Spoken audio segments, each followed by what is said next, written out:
সামাজিক অপরাধ প্রবণতা রোধ এবং যৌতুকের মতো কুপ্রথার বিরুদ্ধে জনসচেতনতা গড়ে তুলতে লালমনিরহাটে এক মঞ্চে ৭ দম্পতির ব্যতিক্রমী এক যৌতুক মুক্ত গণবিবাহ অনুষ্ঠিত হয়েছে।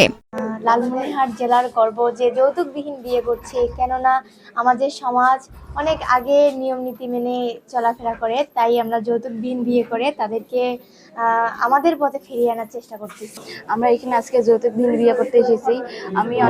আমরা অনেক মন্ত্রী মহোদয়কে অনেক ধন্যবাদ আমাদের পক্ষ থেকে।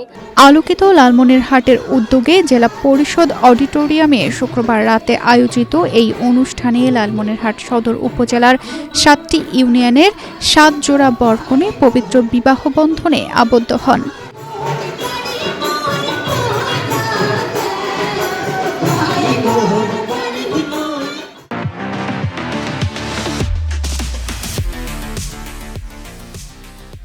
সমাজ থেকে যৌতুক প্রথা নির্মূল এবং তরুণদের ইতিবাচক বার্তা দিতেই এই ব্যতিক্রমী আয়োজন।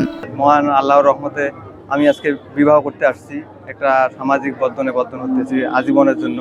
আমাদের নেতা অধ্যক্ষ আসাদুল হাবিব দুলু ভাই, উনি যৌতুকবিহীন এবং মাদক মুক্ত, ক্যাসিনো মুক্ত, এগুলা বিহীন একটা ভালো উদ্যোগ নিয়েছে। এটাতে অংশগ্রহণ করতে পারে আমি অনেক কৃতজ্ঞতা জানাচ্ছি। যৌতুকমুক্ত বিয়ে করাটা খুব ভালো, কারণ যৌতুকমুক্ত বিয়ে করলে কোনো প্রকার কোনো ঝামেলা হবে না, কোনো প্রকার কোনো সমস্যা হবে না, সংসারে কোনো অশান্তি হবে না। আমি প্রথমে যেটা বলতে চাই যে যৌতুকমুক্ত বিয়া, আমি মনে করি যৌতুকমুক্ত বিয়া বর্তমান যুব সমাজের জন্য একটি ঐতিহাসিক আজকের দিনের জন্য আমি মনে করি একটা খুবই একটা মুহূর্তের একটা দিন। আমি যে যৌতুকমুক্ত বিয়ে করছি, আমি নিজেকে খুবই আনন্দিত মনে হচ্ছে যে দুলু স্যারের এরকম একটা প্রোগ্রামে অংশগ্রহণ করতে পেরেছি। যৌতুকমুক্ত বিবাহ, এটা আমার কাছে খুবই ভালো লাগছে। রংপুর অঞ্চলের ঐতিহ্যবাহী বিয়ের গীত, নবদম্পতিদের শুভেচ্ছা এবং অতিথিদের আপ্যায়নের মধ্য দিয়ে শেষ হয় ব্যতিক্রমী এই আয়োজন। আপনারা জানেন যে আমাদের সমাজের একটা বড় অভিশাপ হলো এই যৌতুক।